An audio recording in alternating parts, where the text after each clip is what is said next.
పరిశుద్ధ బైబిల్ గ్రంథంలో దేవుని వాక్యాన్ని మనము ధ్యానించుకుందాం. పరిశుద్ధ బైబిల్ గ్రంథములో కీర్తనల గ్రంథము 118వ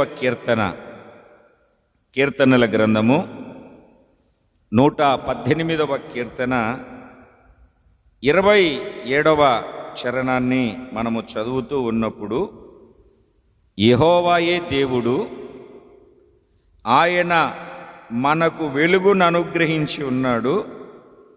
ఉత్సవ బలిపశువును త్రాళ్లతో బలిపీఠపు కొమ్ములకు కట్టుడి. చదవబడినటువంటి వాక్య భాగాన్ని మనము జాగ్రత్తగా గమనిస్తే, దేవుని ప్రియులారా, యెహోవాయే దేవుడు, ఆయన మనకు వెలుగును అనుగ్రహించి ఉన్నాడు. యెహోవాయే దేవుడు, ఆయన మనకు వెలుగును అనుగ్రహించి ఉన్నాడు. అంటే ఆయన అనుగ్రహించినటువంటి వెలుగు మనము జాగ్రత్తగా గమనిస్తే, ఇప్పుడు రాత్రి అవుతుంది, చీకటి వస్తుంది,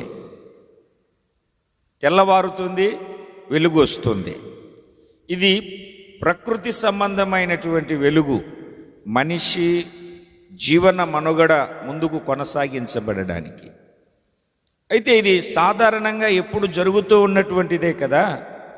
దేవుని యొక్క మాటను ఆలకిస్తూ ఉన్నటువంటి దేవుని ప్రజలారా, యెహోవాయే దేవుడు, ఆయన మనకు వెలుగును అనుగ్రహించి ఉన్నాడు. వెలుగును ఆయన మనకు అనుగ్రహించి ఉన్నాడు. ఆయన మనకు అనుగ్రహించినటువంటి వెలుగేమిటి?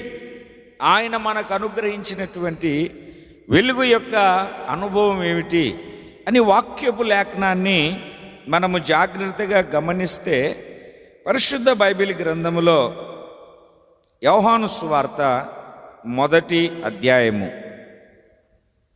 యోహాను సువార్త 1వ అధ్యాయము 9వ వాక్యాన్ని మనము జాగ్రత్తగా గమనిస్తే, నిజమైన వెలుగు ఉండిను, అది లోకములోనికి వచ్చుచు ప్రతి మనుష్యుని వెలిగించుచున్నది.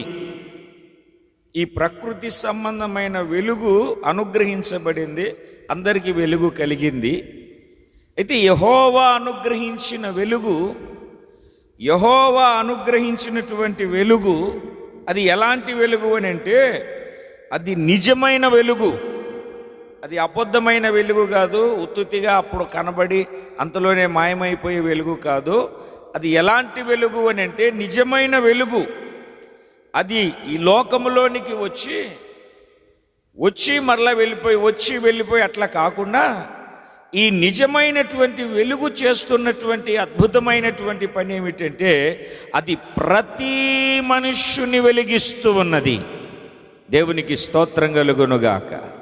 ప్రతి మనుష్యుని వెలుగు అనుగ్రహిస్తుంది, ప్రతి మనుష్యుని వెలిగిస్తూ ఉంది, వెలుగును కలగజేస్తుంది, వెలుగును అనుగ్రహిస్తుంది, వెలుగును దయచేస్తూ ఉంది.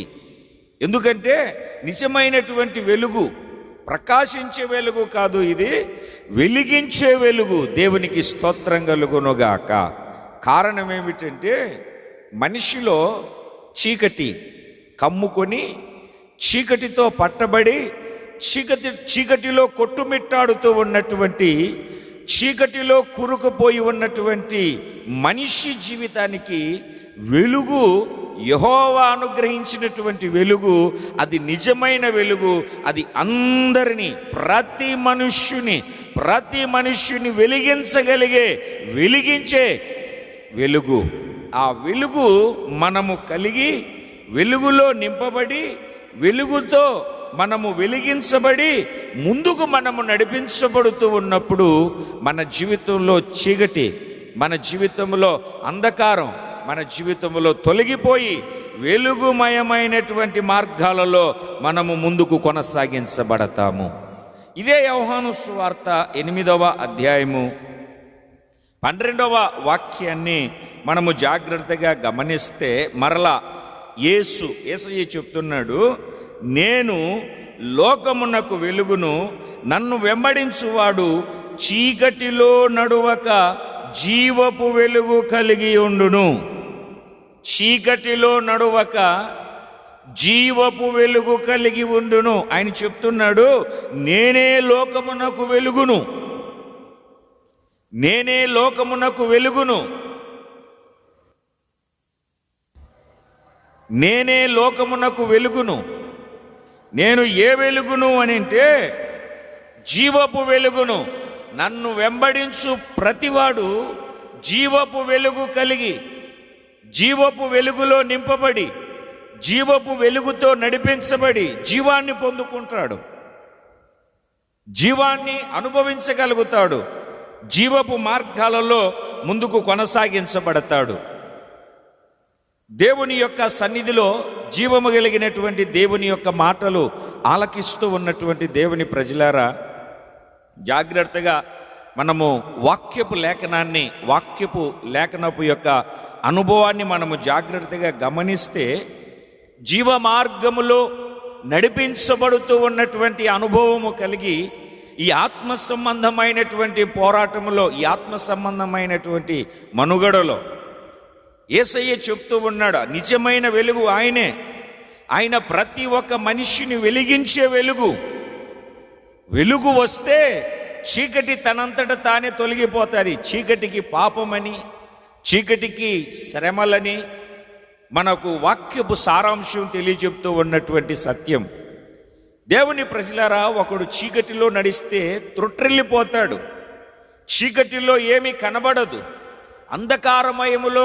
అంధకారము మనిషిని కమ్ముకొని మనిషిని పతనము చేస్తూ పాడు చేస్తూ ఉన్నటువంటి ఈ లోకములో జీవపు వెలుగును మనకు అనుగ్రహించడానికి నిజమైనటువంటి వెలుగుగా ప్రభువైన యేసుక్రీస్తు ఈ లోకానికి వచ్చాడు. ఆయన అలాగూ నడుస్తూ వెళుతూ ఉంటే, ఆయన ఆ ప్రాంతాలకు వెళుతూ ఉన్నటువంటి ఆ సందర్భంలో ఆ ప్రాంతపు ప్రజలు ఏమని చెప్పుకుంటూ ఉన్నారంటే, గొప్ప వెలుగును చూశారు. ఆ ప్రాంతపు ప్రజలు గొప్ప వెలుగును చూశారు. మత్తయి సువార్త 4వ అధ్యాయంలో, నజరేతును విడిచి జబులూను నఫ్తాలి అను దేశముల ప్రాంతములలో సముద్ర తీరమందలి కపెర్నహూమునకు వచ్చి కాపురముండెను. జబులూను దేశమును నఫ్తాలి దేశమును యోర్దాను ఆవలనున్న సముద్ర తీరమున అన్యజనులు నివసించు గలిలయో చీకటిలో కూర్చుని ఉన్న ప్రజలు గొప్ప వెలుగును చూచిరి. మరణ ప్రదేశములోను మరణ ఛాయల్లోను కూర్చుని ఉన్న వారికి వెలుగు ఉదయించెను. దేవునికి మహిమ కలుగునుగాక. గొప్ప వెలుగును చూశారు వాళ్ళు. వాళ్ళ జీవితంలో వెలుగును వాళ్ళు చీకటిలోను మరణ ఛాయల్లోనూ వాళ్ళు కూర్చొని ఉన్నారు. చీకటిలో కూర్చొని ఉన్నటువంటి ప్రజలు, చీకటిలో కృంగిపోయి ఉన్నటువంటి ప్రజలు, చీకటిలో నిలిచి ఉన్నటువంటి ప్రజలు గొప్ప వెలుగును చూశారు. వెలుగు వాళ్లకు ఉదయించింది. వెలుగు వాళ్లకు ఉదయించింది.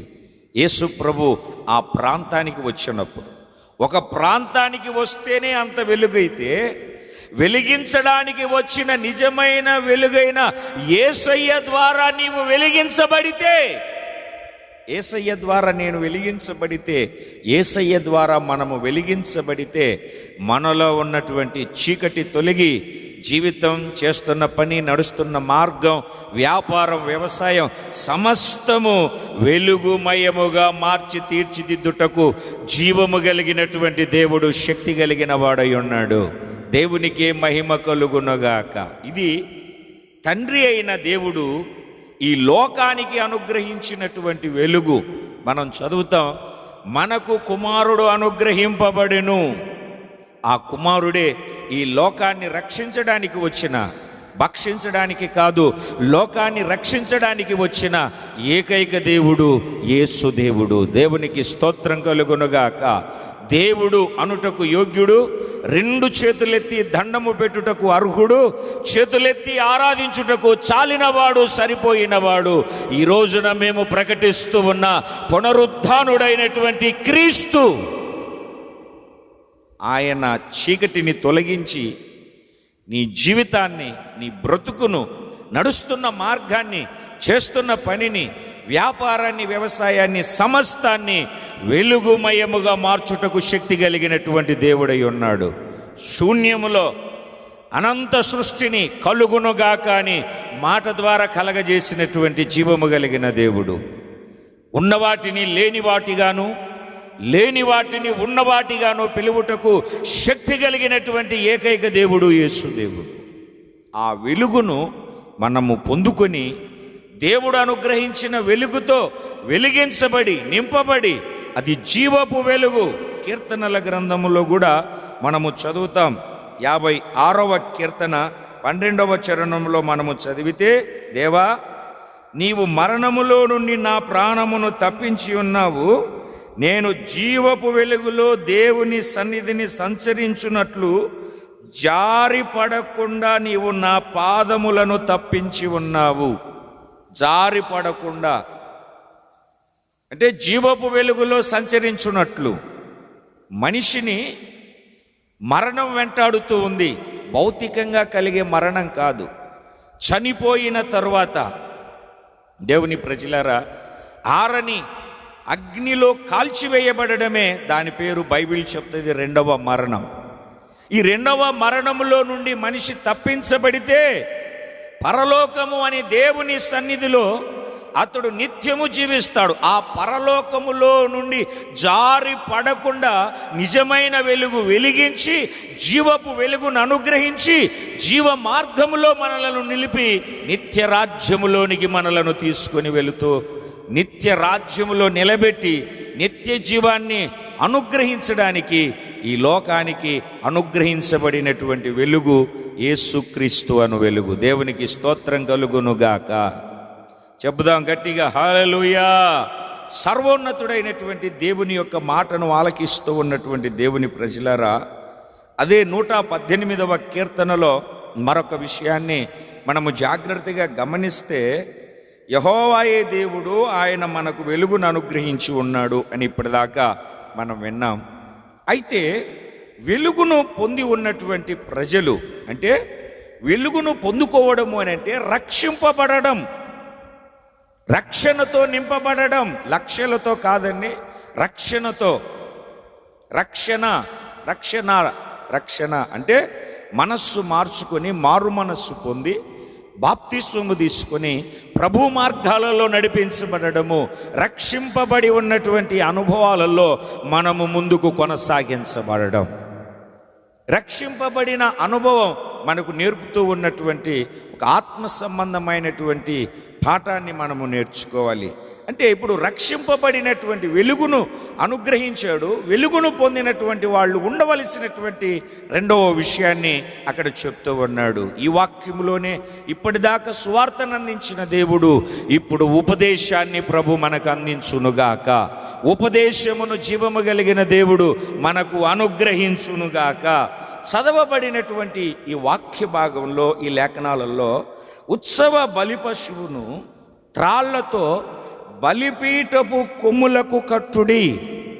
ఈ సందేశము ద్వారా జీవము కలిగినటువంటి దేవుడు ఈ సమయంలో మనకు నేర్పించవలసినటువంటి క్రమం, మనకు నేర్పించవలసినటువంటి పాఠం, మనకు బోధించవలసినటువంటి బోధ కృప కలిగినటువంటి దేవుడు మనకు బోధించునుగాక. ప్రైజ్ ది లార్డ్, హల్లెలూయా. జాగ్రత్తగా మనము అక్కడ గమనిస్తే దేవుని ప్రజలారా, అది ఉత్సవ బలి పశువు. ఉత్సవము అని అంటే పండగ, అంటే ఆ పండుగకు ఏర్పాటు చేయబడినటువంటి బలి పశువు. బలి పశువు అంటే పశువు బలి అర్పించే అనుభవం ధర్మశాస్త్ర కాలము నాటిది, పాత నిబంధన అనుభవంలోనిది. వాక్యం మనకు సెలవిస్తుంది, మనము నీడలో నుండి నిజమును వెతుకుతూ ఉన్నాము. పాత నిబంధన నీడైతే క్రొత్త నిబంధన నిజం. ముందు నీడ ప్రవేశపెట్టబడింది, తర్వాత నిజం బయటికి వచ్చింది. ఇప్పుడు నీడలో నుండి ఒక నిజాన్ని మనం తెలుసుకునే ఒక అనుభవాన్ని జీవము కలిగినటువంటి దేవుడు మనకు నేర్పుతూ ఉన్నాడు. చదవబడినటువంటి వాక్య భాగంలో ఉత్సవ బలి పశువు, ఉత్సవ బలి పశువు.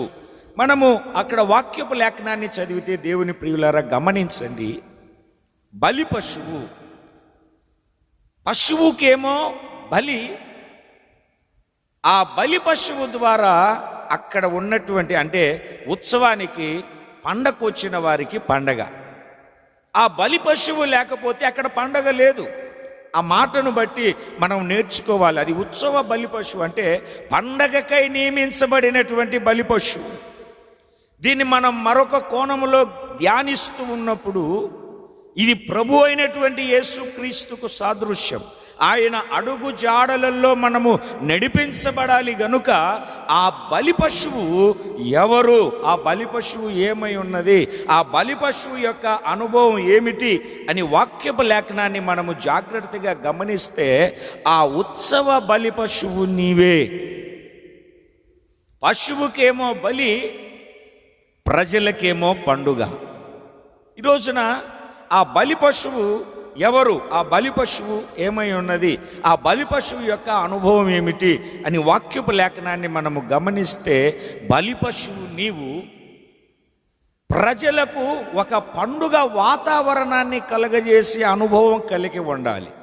ప్రజలకు పండుగ వాతావరణాన్ని నువ్వు అనుగ్రహించాలి, పండుగ వాతావరణాన్ని నువ్వు దయచేయాలి అని అంటే వాక్యపు లేఖనం సెలవిస్తుంది, నీవు బలి పశువుగా మార్చబడాలి. నీకు బలి, ప్రజలకు పండుగ. ఈరోజున చాలామంది లోకంలో పాపముల చేత, అపరాధముల చేత పట్టబడి ఏమిటండి, రోగాల వలయంలో, బాధల్లో, అప్పుల్లో, సమస్యల్లో కుమిలి కుమిలి ఏడుస్తూ, ఎవరికి చెప్పుకోలేక కన్నీళ్ళే అన్నపానాలుగా భుజిస్తూ, ఏ అస్తవ్యస్తమై నిరాకరముగా జీవితాలు మార్చబడి ఇక చనిపోతే బాగుండును అనే బాధల్లో, కలవరాల చేత పట్టబడి ఉన్నటువంటి ప్రజలకు, లోకములో ఉన్నటువంటి ప్రజలకు, పాపములో ఉన్నటువంటి ప్రజలకు, దుఃఖములో, నిట్టూర్పులో, కలవరాలలో, వేదనలో ఉన్నటువంటి ప్రజలకు పండుగను కలగజేసే ఒక బలి పశువుగా నీ ఆత్మ సంబంధమైన జీవితాన్ని ప్రభువు మార్చాలి. ప్రభువులో నీవు మార్చబడాలి. అట్టి అనుభవపు అభిషేకం జీవము కలిగిన దేవుడు నీకు దయచేయునుగాక. దేవుని ప్రియులారా గమనించండి, పశువుకేమో బలి, ప్రజలకేమో పండుగ.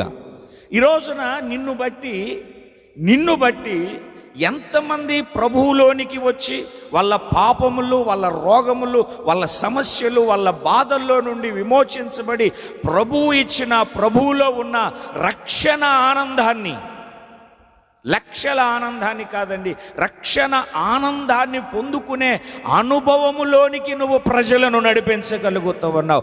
ఎంతమందిని ప్రభు వైపు తిప్పగలుగుతూ ఉన్నావు. అలా తిప్పగలగాలి అంటే నువ్వు బలేవాలి, సాక్రిఫైస్ చేయాలి. నువ్వు బలి అవ్వకుండా ప్రజలకు పండుగ కలుగదు. అక్కడికి వచ్చినటువంటి ప్రజలందరి, ఆ ఉత్సవంలో కూడుకున్న ప్రజలందరి ఉత్సవం ఎప్పుడు సంపూర్తి అవుతుంది అంటే పశువు వధించబడినప్పుడే. అది ధర్మశాస్త్ర కాలంలో జరిగేది. అయితే ఈ క్రొత్త నిబంధనలో చదువుదాం ఒక మాటను. రోమియోలకు రాసిన పత్రిక, పరిశుద్ధ బైబిల్ గ్రంథంలో 12వ అధ్యాయము మొదటి వాక్యాన్ని మనము జాగ్రత్తగా చదవగలిగితే, కాబట్టి సహోదరులారా, పరిశుద్ధమును దేవునికి అనుకూలమునైన సజీవ యాగముగా మీ శరీరములను ఆయనకు సమర్పించుకొనుడని దేవుని వాత్సల్యమును బట్టి మిమ్ములను బతిమాలుకొనుచున్నాను. ఇట్టి సేవ యుక్తమైనది. సజీవ యాగముగా, ఏ యాగముగా? సజీవ యాగముగా మీ శరీరములను ఆయనకు సమర్పించుకొనుడి. మీరు చావకూడదు, బలైపోవాలి. మీరు కాలిపోకూడదు, మీరు సజీవముగానే ఉండాలి. కాకపోతే బలి కార్యక్రమం జరగాలి. చూడండి, పేతురు రాసినటువంటి మొదటి పత్రిక, భక్తకోటికి అపోస్తులుడైన పేతురు రాసిన మొదటి పత్రిక 2వ అధ్యాయము 5వ వాక్యములో మనము చదివితే, యేసుక్రీస్తు ద్వారా దేవునికి అనుకూలములగు ఆత్మ సంబంధమైన బలులను అర్పించుటకు. బలి అర్పించబడాలి. అది అక్షరార్థమైనటువంటిది కాదు, అది ఆత్మ సంబంధమైనటువంటి బలి అర్పించబడే ఒక అనుభవం.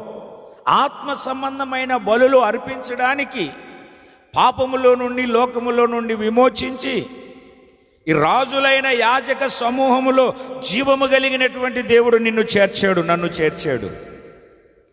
ఇంత గొప్ప భాగ్యాన్ని దేవుడు ఎందుకు ఇచ్చాడు అని అంటే, ఆత్మ సంబంధమైనటువంటి బలులు అర్పించాలి. అంటే నీవే ఒక బలి పశువుగా బలిపీఠం మీద అర్పించబడినటువంటి అనుభవాలలో ముందుకు కొనసాగించబడాలి. నీకు బలి ప్రజలకు పండుగ, నీకు బలి ప్రజలకు విడుదల, నీకు బలి ప్రజలకు సంతోషం. ఉత్సవ బలి పశువుగా ఇప్పుడు కట్టబడి ఉన్నటువంటి అనుభవాలలో నీవు నడిపించబడాలి. ఇంకా మనము వాక్యపు లేఖనాన్ని జాగ్రత్తగా చదివి గమనిస్తూ ఉన్నప్పుడు దేవుని ప్రియులారా, కీర్తనల గ్రంథము, పరిశుద్ధ బైబిల్ గ్రంథములో 51వ కీర్తన 17వ చరణాన్ని మనము చదివితే, విరిగిన మనస్సే దేవునికి ఇష్టమైనటువంటి బలులు. అంటే సజీవ యాగముగా నువ్వు చావకూడదు, బలి అయ్యే ఒక అనుభవం. ఇక్కడనేమో విరిగిన మనస్సు, విరిగిన మనస్సు. ఇక అర్థమయ్యేటట్టుగా చెప్పాలి విరిగిన మనస్సు అని అంటే, ఇప్పుడు మనం పాలు తెచ్చుకుంటాం, ప్యాకెట్లో కానీ గేదె పాలు బాటిల్లో కానీ తీసుకొని వచ్చి గ్యాస్ పొయ్యి మీద పెట్టి వెలిగించి ఆ టీ పాయింట్లో ఆ పాలు పోస్తాం. 2-3 మంటలు తగిలిన తర్వాత పాలు ఇరిగిపోతాయి. ఇరిగిపోయిన పాలు ఏం చేస్తాం? పడేస్తాం.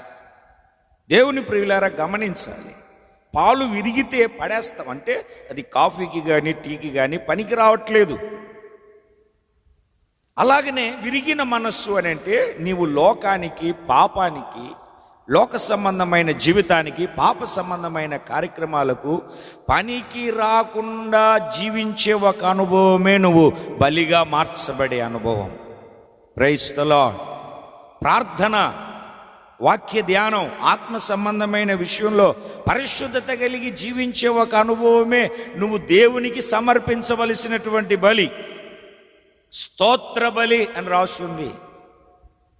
దేవుని స్తుతిస్తూ, జీవము కలిగినటువంటి దేవుని నామాన్ని కీర్తిస్తూ, వేణోళ్లతో ప్రభువుని కొనియాడుతూ, ప్రతి విషయంలో ప్రభువుకి స్తుతి చెల్లించే ఒక అనుభవంలో జీవించే జీవితమే నువ్వు దేవునికి సమర్పించవలసినటువంటి బలి. బలి పశువుగా నీవు వధించబడడానికి సిద్ధమైతే ప్రజలకు పండుగ. నిన్ను బట్టి ఎంతమంది సంతోషించగలుగుతున్నారు, నిన్ను బట్టి ఎంతమంది ఆనందించగలుగుతున్నారు, నిన్ను బట్టి ఎంతమంది క్రీస్తు యేసు మార్గములో నడిపించబడగలుగుతూ ఉన్నారు. జీవము కలిగినటువంటి వాక్యపు లేఖనాన్ని గమనిస్తే, ఉత్సవ బలి పశువును త్రాళ్లతో బలిపీఠపు కొమ్ములకు కట్టుడి. ఇందులో దేవుడు మనకు ఉపదేశిస్తూ ఉన్నటువంటి ఉపదేశాన్ని జాగ్రత్తగా గుర్తుపడితే, ఉత్సవ బలి పశువు అంటే బలి పశువుకేమో బలి, ప్రజలకేమో పండుగ. అంటే సంతోషం, పండుగలో సంతోషం ఉంది, ఆనందం ఉంది, పండుగలో ఇక ఉత్సాహం ఉంది, ఉల్లాసం ఉంది. అటువంటి అనుభవాలు లోకములో ఉన్నటువంటి ప్రజలకు ప్రభువుని నమ్మినటువంటి బిడ్డగా అందించే ఒక ఆత్మ సంబంధమైన మార్గాలలో నీవు ముందుకు కొనసాగించబడాలి.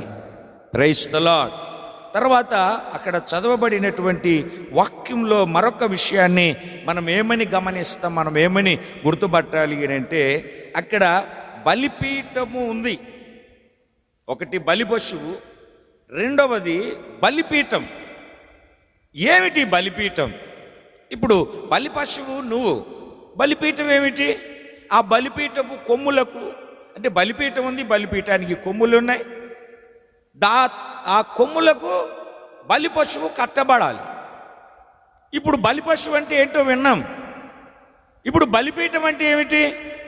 పరిశుద్ధ బైబిల్ గ్రంథంలో జీవము కలిగినటువంటి దేవుని యొక్క వాక్యాన్ని, వాక్యపు లేఖనాన్ని మనము జాగ్రత్తగా గుర్తుపడితే, జాగ్రత్తగా గమనిస్తే, చదువుదాం ఆ బలిపీఠం ఏమిటో పరిశుద్ధ బైబిల్ గ్రంథములో నుండి. అపోస్తలుడైన పౌలు గారు హెబ్రీలకు రాసిన పత్రిక, హెబ్రీలకు రాసిన పత్రిక 13వ అధ్యాయము, హెబ్రీలకు రాసిన పత్రిక 13వ అధ్యాయము 10వ వాక్యాన్ని మనము జాగ్రత్తగా చదవగలిగితే, మనకొక బలిపీఠం ఉన్నది. ఆ వాక్యాన్ని అంతా నేను చదువుతున్నాను, మీరు గుర్తుపట్టాలి. మనకొక బలిపీఠం ఉన్నది, దాని సంబంధమైన వాటిని తినుటకు గుడారములో సేవ చేయు వారికి అధికారము లేదు. వేటి రక్తము పాప పరిహారార్థముగా పరిశుద్ధ స్థలములోనికి ప్రధాన యాజకుని చేత తేబడునో ఆ జంతువుల కళేబరముల శిబిరము వెలుపట దహించబడినట్లు శిబిరము వెలుపట దహించబడును. కావున యేసు కూడా తన స్వరక్తము చేత ప్రజలను పరిశుద్ధపరచుటకై గవిని వెలుపల శ్రమపడెను. పాత నిబంధనలో తుమ్మకర్రతో ఇత్తడితో పొదిగించబడినటువంటి ఇత్తడి బలిపీఠం ఉంది వాళ్ళకు. ఇత్తడి బలిపీఠం ఉంది వాళ్ళకు. 5 మూరల ఎత్తు, 5 మూరల వెడల్పు, 5 మూరల పొడవు కలిగినటువంటి ఒక పెద్ద బలిపీఠం ఉంది ప్రత్యక్షపు గుడారంలో ఉన్న వాళ్లకు, ధర్మశాస్త్ర కాలంలో ప్రజలకు, పాత నిబంధన ప్రజలకు. అయితే పౌలు గారు అంటారు, ఈ క్రొత్త నిబంధనలోనికి వచ్చిన మనకు, ఈ క్రొత్త నిబంధన సంఘముగా మార్చబడినటువంటి మనకు, పాతది కొట్టివేయబడింది, కొత్త సంఘములోనికి వచ్చినటువంటి మనకు, క్రొత్త నిబంధనకు వచ్చినటువంటి మనకు కూడా ఒక బలిపీఠం ఉంది. ఏమండి, ప్రత్యక్షపు గుడారములో ఉన్న ఉపకరణములన్నిటికంటే ఆవరణం పరిశుద్ధ స్థలం, అతి పరిశుద్ధ స్థలం. ఆవరణపు ద్వారము దాటిన వెంటనే కనబడేది ఒక బలిపీఠం. 5 మూరల ఎత్తు, 5 మూరల వెడల్పు, 5 మూరల పొడవు. ఆ ఉపకరణాలు, అక్కడ ఉన్న ఉపకరణాలన్నిటికంటే పెద్దది బలిపీఠం. నా ఉపకరణాలన్నిటికంటే పెద్దది. ఆవరణములో అడుగు పెట్టిన వెంటనే మనకు కనబడేది ఏమిటంటే బలిపీఠం. ఆ బలిపీఠపు అనుభవాన్ని పౌలు గారు హెబ్రీ సంఘానికి తెలియజెప్తూ అంటాడు, మనకొక బలిపీఠం ఉన్నది. వాళ్ళకైతే తుమ్మకర్రతో చేయబడిన బలిపీఠం ఉంది, మనకైతే యేసుక్రీస్తు అను బలిపీఠము మనకున్నది. దేవునికి మహిమ కలుగునుగాక. క్రీస్తు అనే బలిపీఠము మనకున్నది.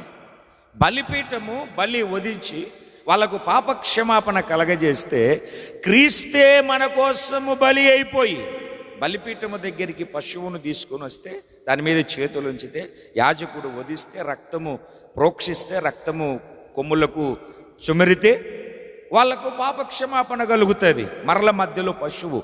అయితే మనకు డైరెక్ట్గా ఆయనే బలిపీఠమై, ఆయనే పశువై, అంటే మనకు ఒక బలిపీఠం. ఏమిటి మనకున్న బలిపీఠము అని అంటే, క్రీస్తు అనే బలిపీఠం మనకున్నది. Praise the lord. క్రీస్తు అన్నటువంటి బలిపీఠం. ఇప్పుడు ఆ బలిపీఠపు కొమ్ముల కట్టబడే ఒక ఉపదేశాన్ని ప్రభు మనకు నేర్పుతున్నాడు. ఆ బలిపీఠపు కొమ్ములకు కట్టబడి ఉన్నటువంటి ఒక అనుభవం మనకు కావాలి. ఏంటి ఆ బలిపీఠం అంటే? క్రీస్తు. మనము పత్రికల్లో చదువుతాము క్రీస్తు బలిపీఠము. అయితే అలాగ చదువుకుంటూ వస్తే, క్రీస్తు శరీరం అనేది సంఘము, సంఘమే క్రీస్తు, క్రీస్తే సంఘము. అంటే ఇప్పుడు బాగా గుర్తుపట్టాలి, క్రీస్తు అనే బలిపీఠం, ఆ బలిపీఠం ఇప్పుడు మరలా ఏమైంది అంటే సంఘముగా మార్చబడింది. మనకొక బలిపీఠం ఉన్నది. ఆ బలిపీఠం క్రీస్తే. ఆ బలిపీఠం యొక్క అనుభవం ఏమిటి? మరలా మనకు మరో కోణంలో నేర్పే పాఠం ఏమిటంటే, సంఘం అనే బలిపీఠము, క్రీస్తు శరీరం అనేది సంఘం. అందుకే ఆయన శరీరం అనే తెర చీల్చబడింది. పరిశుద్ధ స్థలములో ప్రవేశించడానికి మనకు అవకాశం కలిగింది. అంటే ఎవరైతే సంఘములో నిలిచి ఉంటారో, సంఘములో చేర్చబడతారో, సంఘములో కట్టబడతారో, అదే పౌలు గారు కొరింథీ సంఘానికి రాస్తూ, మీరు శరీరములో అవయవాలు, మీరు శరీరంలో అవయవాలు అని నేర్పుతాడు పాఠాన్ని. మనకు ఒక బలిపీఠం, ఆ బలిపీఠం మీద కట్టబడినటువంటి అనుభవపు లేఖనం మనకు నేర్పుతూ ఉన్నటువంటి పాఠం, సంఘం అనే బలిపీఠపు నడిపింపులో మనము ముందుకు కొనసాగించబడాలి. చాలామంది జీవితాలలో సంఘానికి రావాలి, సంఘములో నిలిచి ఉండాలి అంటే చాలా బాధపడుతూ ఉంటారు. అయితే నీకు ఒక బలిపీఠం ఉండాలి. నాకు తెలిసిన కొంతమంది ఉన్నారు, వాళ్ళు ఏ సంఘానికి సంబంధించిన వాళ్ళో తెలియదు. పిల్లలు పెట్టిన తర్వాత 7 ఇండ్లు మారుతుందరని మా అమ్మ చెప్పేది. అట్లాగా ఇక్కడ 2 రోజులు, అక్కడ 2 రోజులు, అక్కడ 2 రోజులు, అక్కడ 2 రోజులు మారుతూ ఉంటారు. నీకు ఒక స్థిరమైన బలిపీఠం, నీకు ఒక స్థిరమైన పరిచర్య ధర్మం, నీకు స్థిరమైనటువంటి ఒక సంఘం, ఆ సంఘం కోసం కష్టపడడం, ఆ సంఘం కోసం ప్రయాసపడడం, ఆ సంఘము కోసము నువ్వు జీవించి సంఘము క్షేమము నీ క్షేమం అనుకొని జీవించే జీవితం. నోవాహు ఎలాగైతే తన జీవితం అంతా ఓడను కట్టడానికి ప్రయాసపడ్డాడో, రాకడ దినాలు నోవాహు దినముల వలె ఉంటుందని ప్రభువు చెప్పాడు. రేపు ప్రభువు రాకడలో నోవాహు ఎలాగైతే సంఘము కట్టుకొని, ఎలాగైతే ఓడను కట్టుకొని, ఎలాగైతే ప్రయాసపడ్డాడో, ఈ కడవరి దినాలలో నిలిచి ఉన్నటువంటి నీవైనా నేనైనా సంఘము కట్టుకొని సంఘం కోసం ప్రయాసపడి సంఘములో నిలిచి ఉపదేశములో మనము ఎదిగి వాక్యానుసారమైనటువంటి వెలుగులో పరిశుద్ధాత్మ నడిపింపులో ముందుకు కొనసాగించబడే ఒక క్రమము కలిగి మనము ముందుకు కొనసాగించబడాలి. దేవునికి మహిమ కలుగునుగాక. బలిపీఠం అంటే సంఘం. ఇప్పుడు మనం అక్కడ ఈ 118వ కీర్తనలో ఏమని చదివామంటే, ఉత్సవ బలి పశువు అంటే నీవు. బలిపీఠం ఏమిటా? బలిపీఠం, బలిపీఠం యొక్క అనుభవం ఏమిటి అని అంటే, సంఘము, సార్వత్రిక సంఘము.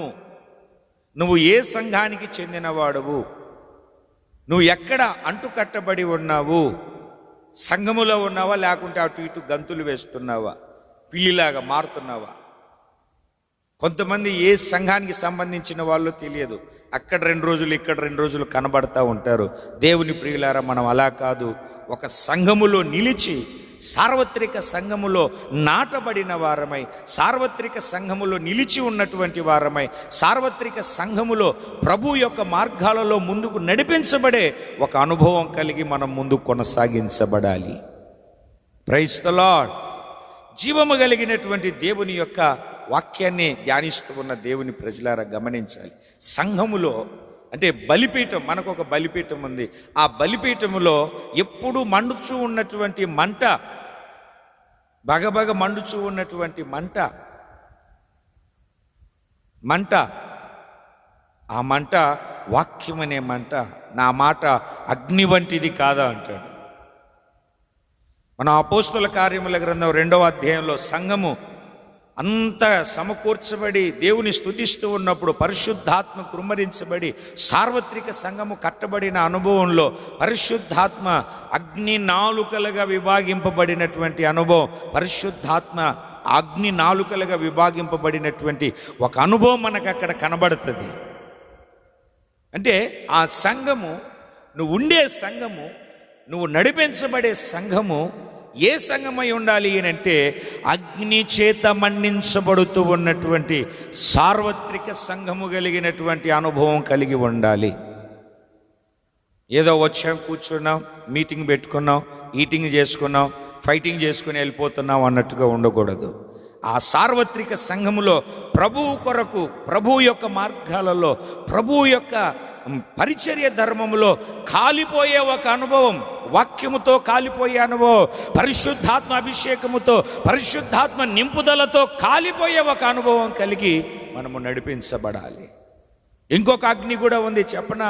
సేవకులను అగ్ని జ్వాలలుగా దేవుడు చేసుకున్నాడు. ఇర్మియా గ్రంథములో సేవకుల నోట జీవము కలిగిన దేవుని మాటలను అగ్నిగా దేవుడు ఉంచి ఉన్నాడు.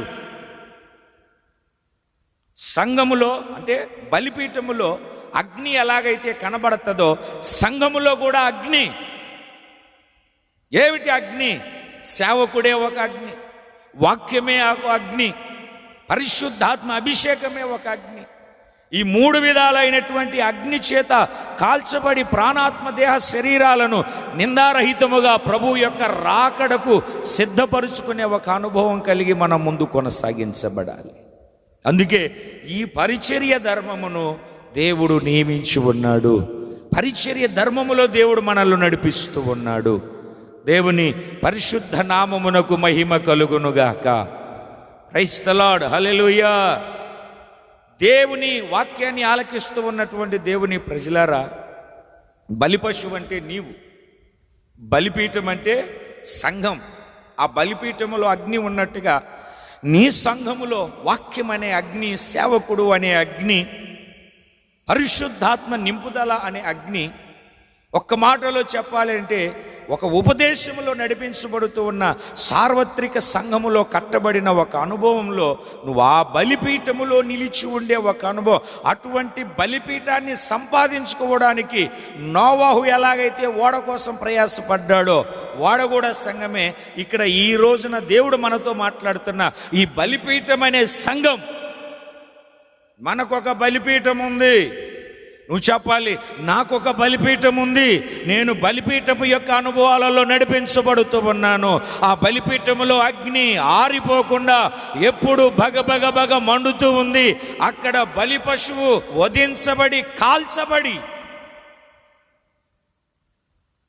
వధించబడిన ఆ బలి పశువు యొక్క ఆ మాంసం బలిపీఠంలో వేస్తే అది కాల్చివేయబడి ఏమైపోతుందంటే బూడిదగా బలిపీఠపు కిందికి దిగిపోతుంది.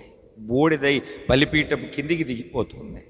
అదే సజీవ యాగముగా నువ్వు ప్రభువుకి సమర్పించుకునే అనుభవం. నీ శరీర క్రియలు ఏది కనబడకూడదు, ఆత్మ సంబంధమైన క్రియలే.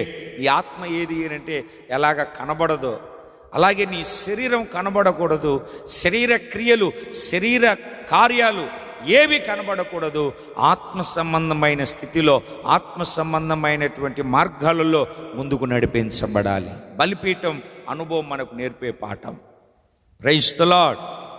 దేవుని పరిశుద్ధ నామమునకు మహిమ కలుగునుగాక. అక్కడ మనకు కనబడే మరొక అనుభవం ఏమిటంటే ఆ బలిపీఠం ఉంది. బలిపీఠానికి కొమ్ములు ఉన్నాయి. ఏమిటి ఆ బలిపీఠపు కొమ్ములు అని మనము చదువుదాం. ఆ బలిపీఠపు కొమ్ములు ఏమిటో ప్రకటనల గ్రంథము కొమ్ములను గురించి మనం చదువుదాం. ప్రకటనల గ్రంథము 5వ అధ్యాయము, పరిశుద్ధ బైబిల్ గ్రంథములో ప్రకటనల గ్రంథము 5వ అధ్యాయము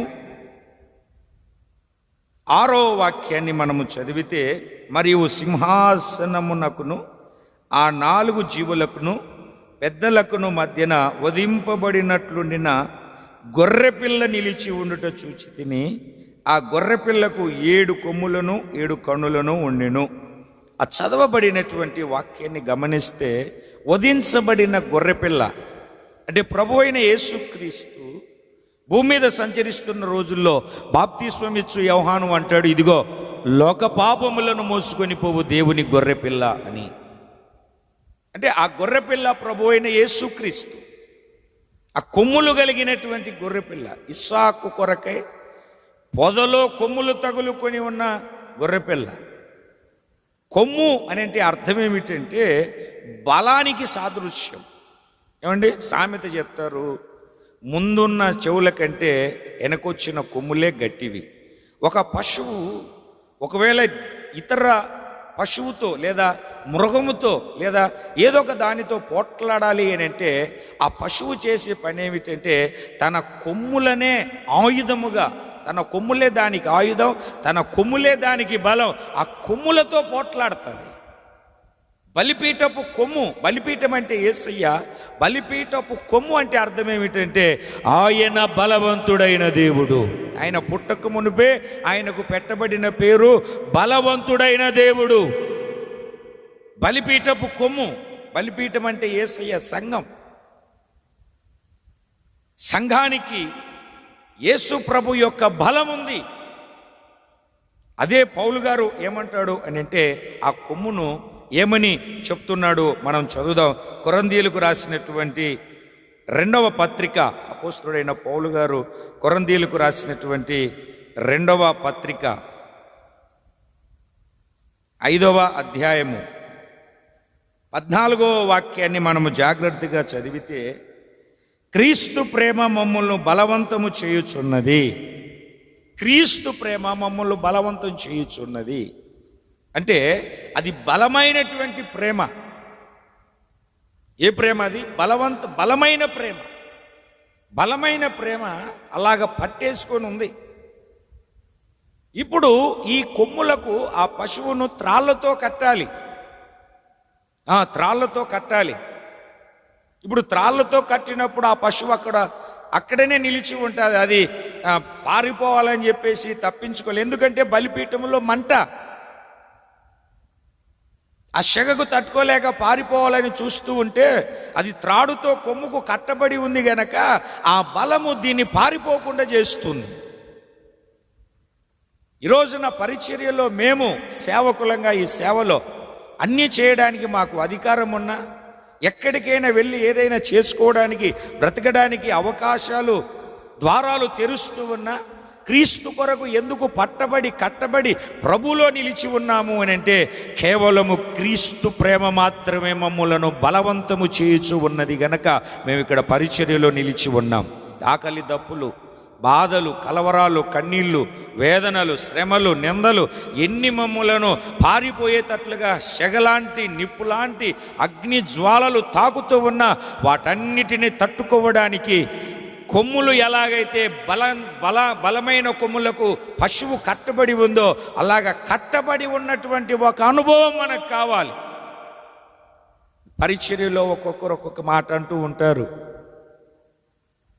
మనం చేస్తున్న పని నచ్చదు, గుట్కిళ్ళు మింగుతూ ఉంటారు, వీలలేస్తూ ఉంటారు, అని ఏదేదో చేస్తూ ఉంటారు, వ్యంగ్యంగా మాట్లాడుతూ ఉంటారు. అయినా వాటన్నిటిని తట్టుకొని నిలబడే ఒక శక్తి అంటే సేవకుడు పరిచర్యలో నడిపిస్తూ ఉన్నప్పుడు, సేవకుడు పరిచర్యలో ముందుకు నిన్ను తీసుకొని వెళుతూ ఉన్నప్పుడు నీకు కొంచెం బాధ, ఇబ్బంది, కలవరం, అది వాక్యం ద్వారా, సెగ ద్వారా నీకు ఏదైనా కలిగినప్పుడు నువ్వు సంఘములో నుండి వెళ్ళకుండా, ఎందుకంటే బలి అవ్వాలంటే బలిపీఠానికి కట్టబడాలి. అప్పుడే నీ బలి ప్రజలకు ఉత్సవాన్ని కలగజేస్తుంది.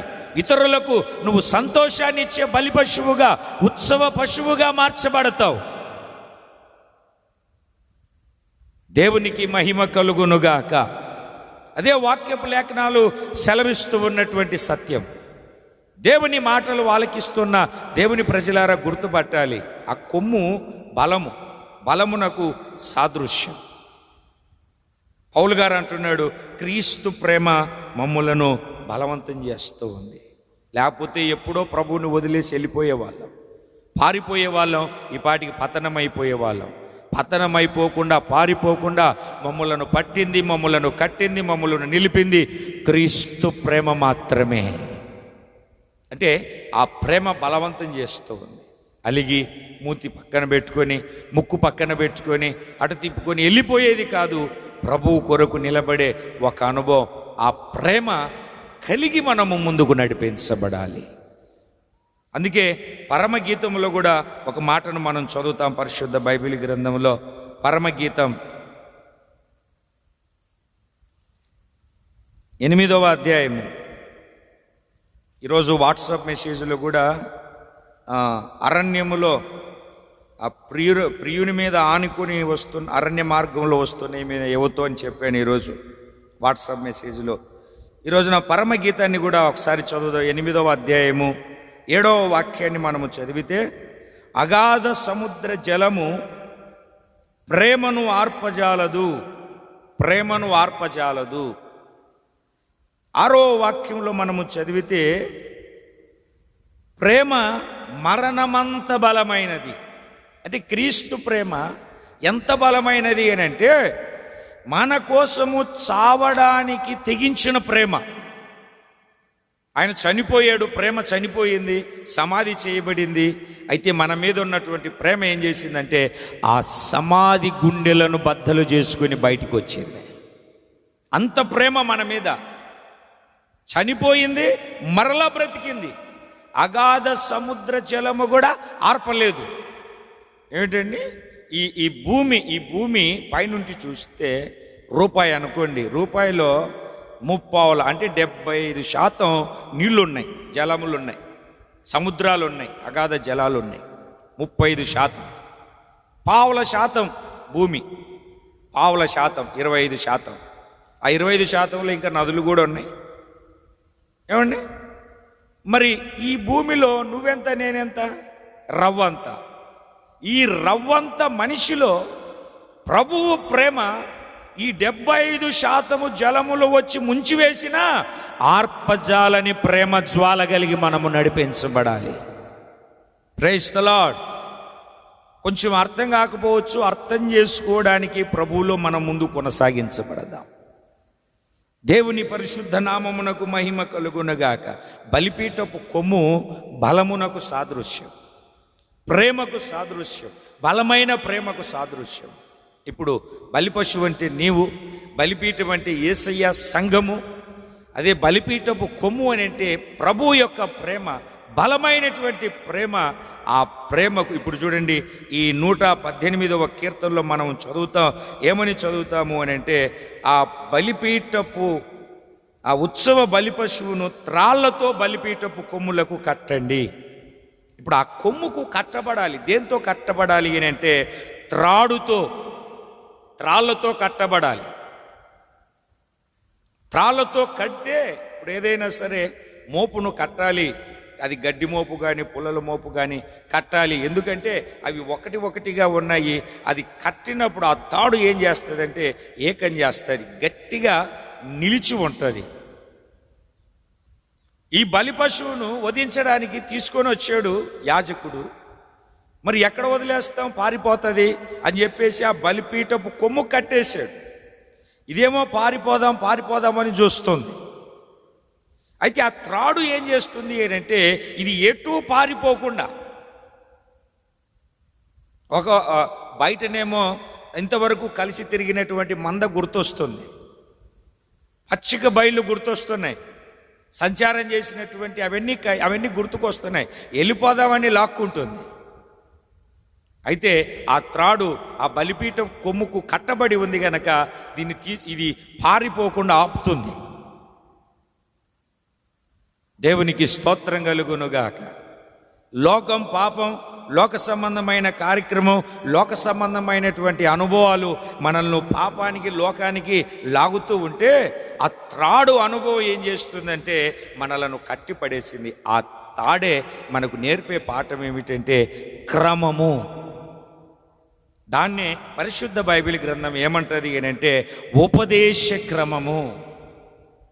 రోమాపత్రిక 6వ అధ్యాయంలో చదువుతాం, ఏ ఉపదేశ క్రమమునకు మీరు అప్పగింపబడితిరో. యెషయా గ్రంథంలో చదువుతాం, ఉపదేశ క్రమాన్ని ఆయన గొప్ప చేసి ఉన్నాడంట, ఘనపరిచి ఉన్నాడంట, గొప్ప చేసి ఘనపరిచాడంట. ఉపదేశ క్రమం మనకు కావాలి. ఆ ఉపదేశ క్రమానికి కట్టబడినటువంటి ఒక అనుభవం, క్రమం మనం కలిగి ఉండాలి. అందుకే యేసయ్య అంటాడు మత్తయి సువార్తలో, ఆయన తలుపేసుకొని ఉన్నాడు. వచ్చే తలుపు తడతా ఉన్నారు. ఎవరు మీరు అంటే, అయ్యా నేనా? ఎవరు నువ్వు? అదేనయ్యా, నీ నామములో అద్భుతాలు చేశాను, నీ నామములో స్వస్థతలు చేశానయ్యా, నీ నామములో దయ్యాలు వల్లెగొట్టానయ్యా, నీ నామములో ప్రవచించానయ్యా. అక్రమము చేయువారలారా మీరెవరో నేను ఎరగను అంటాడు ఆయన. అంటే ఆయనకు నువ్వు చేసే అద్భుతాలు, నీ ప్రవచనాలు, నీ స్వస్థతల కన్నా, నువ్వు దయ్యాలు వెళ్ళగొట్టే కార్యానికన్నా ఆయనకు ప్రాముఖ్యం ఏమిటంటే క్రమములో ఉండడం. అందుకే సంఘమునకు యేసు రక్తం ద్వారా కడగబడిన నీకు పరిశుద్ధులు సంపూర్ణులయ్యేంత వరకు ఉపదేశ క్రమములో దేవుడు నిన్ను నిలబెట్టాడు. ఆ ఉపదేశ క్రమముతో కట్టబడిన వారమై పశువును తీసుకొని వచ్చి బలిపీఠం కొమ్ము కట్టేసి, బలిపీఠములో నుండి సెగలెగుస్తూ ఉంది, అంటే సంఘములో నుండి సెగలెగుస్తూ ఉంది. ఆ మంటలు తట్టుకోలేక పారిపోవాలనుకుంటుంది. అయితే కొమ్ములకు కట్టబడిన తాడు ఉంది కదా, బలిపీఠం కొమ్ములకు, దీనికి అది ఎంత లాక్కుంటున్నా వెళ్ళడానికి అవకాశం కలగట్లేదు. ఇది అరకత్తెరలో పోక చెక్కలాగా ఏం చేయాలో అర్థమవట్లేదు. మరొక వైపు యాజకుడు కత్తి పట్టుకొని నిలబడుకొని ఉన్నాడు. కాసేపట్లో వధించడానికి సంసిద్ధంగా ఉన్నాడు, పీక్కోయడానికి. యాజకుడి చేతిలో కత్తి, మరొక వైపు ఖాళీగా కనబడుతూ ఉన్నటువంటి పళ్ళెం. ఎందుకంటే ఎప్పుడు వధించబడతా రక్తాన్ని పట్టుకుందామా అని. ఆ పళ్ళెము పరిచర్యకు సాదృశ్యంగా మనకు కనబడుతుంది. దేవునికి స్తోత్రం కలుగునుగాక. మనం చెప్తా ఉంటాం కదండి, ఈ రక్తము చెమటగా మారి ఆవిరైపోతే, చెమటగా మారి చెమట ఎప్పుడు పడుతుంది అంటే కష్టపడినప్పుడు. అంటే పళ్ళెము రక్తమును పట్టుకోవడానికి రెడీగా ఉంది అని అంటే నువ్వు కష్టపడి సంఘం కోసం చేసే పరిచర్య నీ కోసం ఎదురు చూస్తూ ఉంది. నువ్వు ఎంత కష్టపడతావు, ఎంత ప్రయాసపడతావు, ప్రభు కొరకు ఎంత త్యాగము కలిగి జీవిస్తావు, ప్రభు యొక్క పరిచర్యలో ఎంత త్యాగము కలిగి ముందుకు కొనసాగించబడతావో నేను రెడీగా చూస్తూ ఉంది ఖాళీ పళ్ళెం. నాకేం పని లేదులే. ఏమంటే చాలామంది సంఘానికి బైబిల్ పట్టుకొని వస్తారు, ఊక్కుంటూ వెళ్ళిపోతారు. పరిచర్య ఏముండదు, ఆఖరికి చాక్లెట్ ముక్కబడ్డ తీసేయరు. దేవునికి స్తోత్రం కలుగునుగాక. పరిచర్యలో ఉన్నప్పుడు దైవజనులు యేసన్న గారిని మేము చూసాము.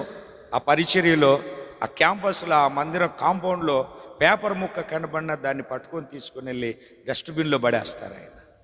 మనం చెత్త వేయడం ఎక్కువ సంఘంలో, చెత్త ఎక్కడ తీసేస్తాం. ఇంకా పరిచర్య ధర్మము మనకు నేర్పుతూ ఉన్నటువంటి పాఠం. మనకు ఒక పరిచర్య ఉంది, ఆ పరిచర్యను మనం చేయాలి. ప్రార్థన మనకు ఒక పరిచర్య, క్రీస్తును గురించిన ప్రేమ తెలియజెప్పడం ఒక పరిచర్య. సంఘం, సార్వత్రిక సంఘం నీ పరిచర్యను కోరుకుంటుంది ఖాళీ పల్లెముగా నిలబడి. ఒకవైపు ఖాళీ పల్లెం, మరొక వైపు ఖడ్గం చేతబట్టుకొని ఉన్న యాజకుడు, మరొక వైపు బగబగ మండుతూ ఉన్నటువంటి మంటలు, మరొక వైపు జనాల కేకలు. ఏం చేయాలో అర్థం కాక ఉక్కిరిబిక్కిరైపోతుంది. అయినా కట్టబడి ఉంది గనుక, ఎందుకంటే ఆ పండుగలో ఆ బలిపశువే ప్రాముఖ్యం. ఆ బలిపశువు ద్వారానే ఉత్సవము అక్కడ సంపూర్ణము చేయబడుతుంది. అలాగనే ఈ రోజున ఈ పరిచర్య ధర్మములో నువ్వు నిలిచి కట్టబడి ఉన్నప్పుడు, అందుకే 118వ కీర్తన 27వ చరణములో జీవము కలిగినటువంటి దేవుని యొక్క వాక్యం హెచ్చరిక చేస్తూ ఉన్నటువంటి హెచ్చరిక మనము గుర్తుపట్టాలి. ఉత్సవ బలి పశువును త్రాళ్లతో బలిపీఠపు కొమ్ములకు కట్టండి. కట్టబడింది. త్రాళ్ళు అని అంటే ఉపదేశ క్రమం, ఒక క్రమం మనకు ఉండాలి. అక్రమము విస్తరించుట వలన ప్రేమ చల్లారుతుంది. క్రమము కలిగి ఉన్నందువలన ప్రేమ వృద్ధి పొందుతుంది. ప్రేమ వృద్ధి పొందితే ప్రభు ప్రత్యక్షమవుతాడు. ప్రేమ లేనివాడు దేవుణ్ణి చూడడు. తన సహోదరుని ద్వేషించే వాడిలో ప్రేమ లేదు. ప్రేమ లేకపోతే దేవుని స్వారూప్యం అతనిలో ఉండదు. అందుకే క్రమం ఉండాలి. బలిపశువు అంటే నేను బలిపశువు. మన ద్వారా ప్రజలకు పండుగ, బాధల్లో, ఇబ్బందుల్లో, వేదనలో ఉన్న వాళ్ళకి పండుగ కావాలి. రెండవది, మనం బలి అయ్యే అనుభవం ఆ బలిపశువు మనకు నేర్పింది. బలిపశువు బలి ఏమిటి అంటే సజీవ యాగంగా మనల్ని మనం సమర్పించుకోవాలి. స్తుతించడం ఒక బలి, విరిగిన మనస్సు కలిగి జీవించడం ఒక బలి. బలి అయిపోయినటువంటి ఒక జీవితం కలిగి మనం ముందు కొనసాగించబడాలి. మొదటిది బలి పశువు యొక్క అనుభవం అది. రెండవదిగా బలిపీఠం అంటే ఏసయ్యే సంఘం, సంఘమే ఏసయ్య, క్రీస్తు శరీరం అనేది సంఘం. మూడవది బలిపీఠపు కొమ్ములు. కొమ్ము అని అంటే బలం, అంటే బలమైనటువంటి ప్రభు ప్రేమలో మనము పాతుకుపోవాలి, ప్రేమకు కట్టబడాలి, ఆ ప్రేమ ద్వారా మనము నడిపించబడాలి. నాలుగవది త్రాడు అని అంటే క్రమము కలిగి ఉంటేనే పరలోక రాజ్యములోనికి నిన్ను ఆయన ఆహ్వానిస్తాడు. క్రమము లేకపోతే అక్రమం వలన మనము బయటికి తోలివేయబడతాం. ఏడుపును పండ్లు కొరకుటయి ఉంటుంది అక్కడ. అందుకని ఉత్సవ బలి పశువును త్రాళ్లతో బలిపీఠమునకు కట్టడి. ఇప్పుడు ఈ అనుభవంలో నీవు ఉంటే నిత్య రాజ్యాన్ని స్వతంత్రించుకుంటావు. నిత్య రాజ్యముల యుగయుగాలు ఆయనతో కూడా చేర్చబడతావు. కనుక దేవుని ప్రియులారా, ఈ ఉపదేశ క్రమంలో మనం పట్టబడి ప్రభువు కొరకై జీవించి ప్రభు యొక్క మార్గాలలో ముందుకు కొనసాగించ